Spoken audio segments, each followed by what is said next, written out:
নমস্কাৰ আপোনালোক সকলোকে পুনৰবাৰ স্বাগতম নাছমাই মজিদ বন্ধুসকল বলগতে চাওক আজি 9টা গুৰুত্বপূৰ্ণ খবৰ। প্ৰথমটো খবৰ ৰাজ্যবাসীলৈ জৰুৰী খবৰ সলনি হল অসমৰ সকলো জিলাৰ অভিভাৱক মন্ত্ৰী। বৰ্তমান আপোনাৰ জিলাখনৰ অভিভাৱক মন্ত্ৰী কোন চাও আহক। হাল সলনি কৰা হল ৰাজ্যৰ অভিভাৱক মন্ত্ৰীসকলক। 1 ফেব্ৰুৱাৰীৰ পৰা হাল সলনি কৰা হৈছে জিলাসমূহৰ অভিভাৱক মন্ত্ৰীসকলক। বৰ্তমান অসমৰ কোন জিলাত কোন হৈছে অভিভাৱক মন্ত্ৰী চাও আহক। আপোনাৰ জিলাৰ অভিভাৱক মন্ত্ৰী কোন হ'ব চাই লওক এতিয়া। কামৰূপ মেট্ৰ আৰু নলবাৰী জিলাৰ বৰ্তমান অভিভাৱক মন্ত্ৰীৰ দায়িত্ব দিয়া হৈছে মন্ত্ৰী অতুল বৰাক। ঠিক সেইদৰে ধুবুৰী আৰু বঙাইগাঁও জিলাৰ অভিভাৱক মন্ত্ৰী ৰঞ্জিত কুমাৰ দাস। কোকৰাঝাৰ আৰু চিৰাং জিলাৰ অভিভাৱক মন্ত্ৰী উৰ্খাউৰা ব্ৰহ্ম। গোৱালপাৰা আৰু বিশ্বনাথ জিলাৰ অভিভাৱক মন্ত্ৰী অশোক সিংঘাল। দৰং দক্ষিণ চালমাৰা আৰু হোজাই জিলাৰ অভিভাৱক মন্ত্ৰী কেশৱ মহন্ত। যোৰহাট জিলাৰ অভিভাৱক মন্ত্ৰী অজন্তা নেওগ। কামৰূপ গ্ৰাম্য আৰু বৰপেটা জিলাৰ অভিভাৱক মন্ত্ৰী চন্দ্ৰমোহন পাটোৱাৰী। শিৱসাগৰ আৰু লখিমপুৰ জিলাৰ অভিভাৱক মন্ত্ৰী ৰণোজ পেগু। শোণিতপুৰ আৰু ওদালগুৰি জিলাৰ অভিভাৱক মন্ত্ৰী পীযুষ হাজৰিকা। ডিব্ৰুগড় আৰু মাজুলী জিলাৰ অভিভাৱক মন্ত্ৰী যোগেন মোহন। কাছাৰ বাক্সা আৰু তামুলপুৰ জিলাৰ অভিভাৱক মন্ত্ৰী জয়ন্ত মল্ল বৰুৱা। পশ্চিম কাৰ্বি আংলং আৰু কাৰ্বি আংলং জিলাৰ অভিভাৱক মন্ত্ৰী নন্দিতা গাৰ্লোচা।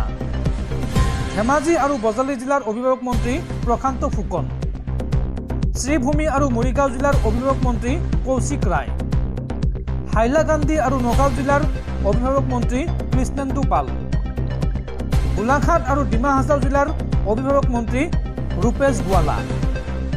এইদৰে অসমৰ সকলো জিলাৰ অভিভাৱক মন্ত্ৰীক হাল সলনি কৰা হৈছে।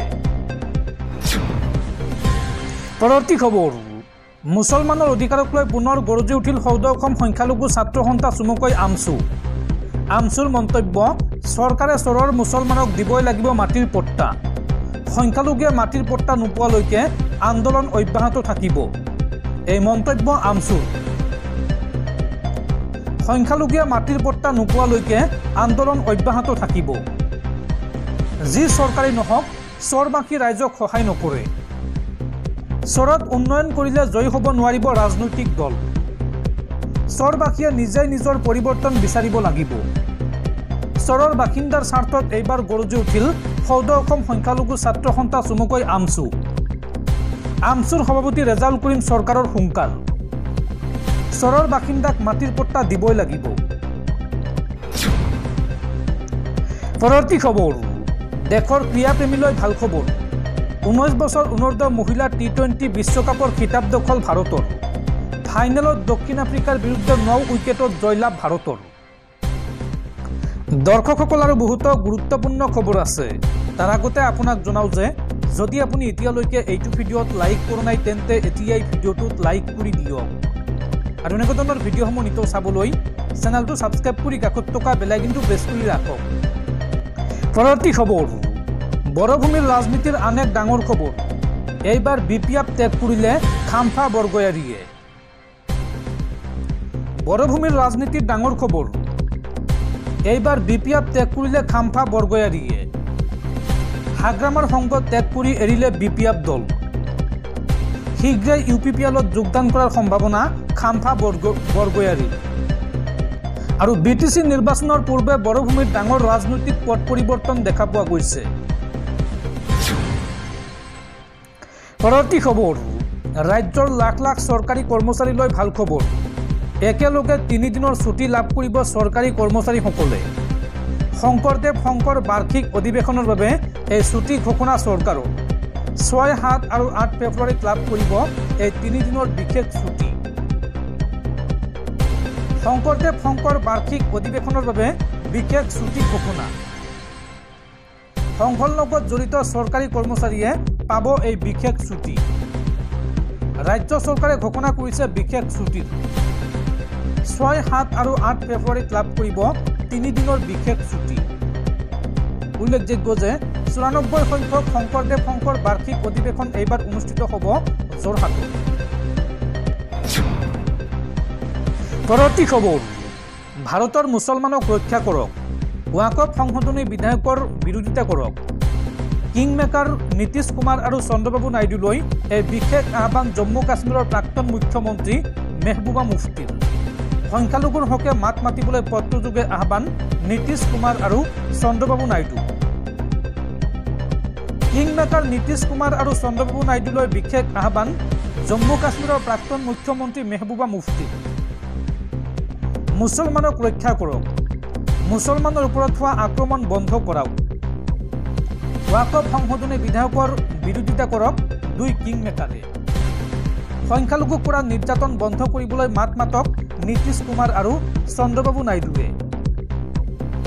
এইদৰে এক পত্ৰযোগে নীতিশ কুমাৰ আৰু চন্দ্ৰবাবু নাইডুক মেহবুবা মুফতিয়ে জনালে বিশেষ আহ্বান। ৱাকফ সংশোধনী বিধেয়কে মুছলমানৰ অধিকাৰ কাঢ়িব বিচাৰিছে। এই বিলে মুছলমানৰ সাংবিধানিক অধিকাৰৰ ওপৰতো আক্ৰমণ কৰিছে। পিপলছ ডেমক্ৰেটিক পাৰ্টিৰ সভানেত্ৰী মেহবুবা মুফতিৰ এই পত্ৰ নীতিশ কুমাৰ আৰু চন্দ্ৰবাবু নাইডুলৈ। পৰৱৰ্তী খবৰ, সমাগত দিল্লী বিধানসভা নিৰ্বাচন আৰু দিল্লী বিধানসভা নিৰ্বাচনৰ প্ৰচাৰত ব্যস্ত অসমৰ মুখ্যমন্ত্ৰী হিমন্ত বিশ্ব শৰ্মা। দিল্লীত এইবাৰ নিৰ্বাচনী প্ৰচাৰ চলাই দিল্লীৰ প্ৰাক্তন মুখ্যমন্ত্ৰী তথা আম আদমি পাৰ্টিৰ মুৰব্বী অৰবিন্দ কেজৰিৱালক থকা সৰকা মুখ্যমন্ত্ৰী হিমন্ত বিশ্ব শৰ্মাৰ। হিমন্ত বিশ্ব শৰ্মাই এই সন্দৰ্ভত মন্তব্য কৰি কয় যে অৰবিন্দ কেজৰিৱাল ভাৰতবৰ্ষৰ আটাইতকৈ ডাঙৰ গুণ্ডা। মাৰপিট কৰাত ডক্টৰেট ডিগ্ৰী লৈ থৈছে অৰবিন্দ কেজৰিৱালে আৰু অৰবিন্দ কেজৰিৱালৰ পাপৰ বাবেই যমুনা দূষিত হৈছে। এই বিস্ফোৰক অভিযোগ উত্থাপন কৰে মুখ্যমন্ত্ৰী হিমন্ত বিশ্ব শৰ্মাই। পৰৱৰ্তী খবৰ, পুনৰ বিপদত পৰিছে আমেৰিকাৰ ৰাষ্ট্ৰপতি ডনাল্ড ট্ৰাম্প। আমেৰিকাৰ বিৰুদ্ধে বিশ্বৰ বহুকেইখন ইছলামিক দেশ। ইছলামিক দেশৰ ৰুখত পৰিছে এইবাৰ আমেৰিকাৰ ৰাষ্ট্ৰপতি ডনাল্ড ট্ৰাম্প। ডনাল্ড ট্ৰাম্পে লোৱা এক পৰিকল্পনাত নাৰাজ ইছলামিক ৰাষ্ট্ৰসমূহ। আমেৰিকাৰ বিৰুদ্ধে বিশ্বৰ বহুকেইখন ইছলামিক দেশ। ইছলামিক দেশৰ ৰুখত পৰিছে আমেৰিকাৰ ৰাষ্ট্ৰপতি ডনাল্ড ট্ৰাম্প। গাজাক লৈ ডনাল্ড ট্ৰাম্পে লোৱা এক পৰিকল্পনাই এতিয়া লগাইছে খেলিমেলি। ট্ৰাম্পৰ বিৰুদ্ধে ছৌদি আৰব, কাটাৰ, সংযুক্ত আৰব আমিৰশ্বাহী, ইজিপ্ত, লগতে জৰ্ডান, পেলেষ্টাইন আৰু আৰব লীগেও ট্ৰাম্পৰ বিৰোধিতা কৰিছে। মূলতঃ ইজৰাইল হামাছৰ যুদ্ধ বিৰামৰ মাজতেই ট্ৰাম্পৰ এক বিশেষ ঘোষণা আছিল যে গাজা ষ্ট্ৰীপৰ পৰা পেলেষ্টাইনক আঁতৰাই চুবুৰীয়া দেশলৈ পঠাব লাগে। পেলেষ্টাইনৰ চুবুৰীয়া দেশ ইজিপ্ত আৰু জৰ্ডানে গাজাৰ পেলেষ্টাইনক আশ্ৰয় দিয়ক। ট্ৰাম্পৰ এই পৰামৰ্শৰ পিছতেই এতিয়া জাঙুৰ খাই উঠিছে বিশ্বৰ ইছলামিক ৰাষ্ট্ৰসমূহ। ট্ৰাম্পৰ এই পৰিকল্পনাত ক্ষুব্ধ হৈ এনে পৰামৰ্শ মানি নোলোৱাৰ হুংকাৰ বিশ্বৰ ইছলামিক ৰাষ্ট্ৰসমূহৰ। ট্ৰাম্পক লৈ কাটাৰকে ধৰি আৰব লীগৰ বৈদেশিক মন্ত্ৰীসকলৰ বৈঠক আৰু বৈঠকত গাজাৰ পৰা পেলেষ্টাইনক বহিষ্কাৰ কৰাৰ পৰিকল্পনা নাকচ। এনে পৰিকল্পনাৰ বাবে ডনাল্ড ট্ৰাম্প বিপৰ্যয়ৰ সন্মুখীন হ'ব বুলিও হুংকাৰ দিছে বিশ্বৰ ইছলামিক ৰাষ্ট্ৰসমূহে। পৰৱৰ্তী খবৰ, ৰাজ্যত পুনৰ ভয়ংকৰ পথ দুৰ্ঘটনা। এই ভয়ংকৰ পথ দুৰ্ঘটনাত থিতাতে মৃত্যু হৈছে এহাল দম্পতীৰ। মৃত্যু হৈছে স্বামী স্ত্ৰী মুছলিম উদ্দিন আৰু মাজেদাৰ। দুই সন্তানসহ আহি থাকোঁতে বাইকক মহতিয়াই নিলে এখন মালবাহী ট্ৰাকে, যাৰ ফলত সংঘটিত হয় এই ভয়ংকৰ পথ দুৰ্ঘটনা। পুনৰ আন এক ভয়ংকৰ পথ দুৰ্ঘটনাত জীৱন শেষ হ'ল এহাল দম্পতীৰ। থিতাতে প্ৰাণ হেৰুৱালে স্বামী স্ত্ৰী ক্ৰমে মুছলিম উদ্দিন আৰু মাজেদাই। দুই সন্তানসহ আহি থাকোঁতে বাইকক মহতিয়াই নিলে এখন মালবাহী ট্ৰাকে। ট্ৰাকৰ চেপাত নিহত হৈছে মুছলিম উদ্দিন আৰু পত্নী মাজেদা খাতুন। দুই সন্তান মাৰ্জব আলী আৰু আৰ্টিকা বেগম গুৰুতৰভাৱে আহত হৈছে আৰু দুয়োকে সংকটজনক অৱস্থাত ভৰ্তি কৰোৱা হৈছে চিকিৎসালয়ত। দৰঙৰ শিলবৰীত সংঘটিত হৈছে এই শোকাবহ পথ দুৰ্ঘটনা।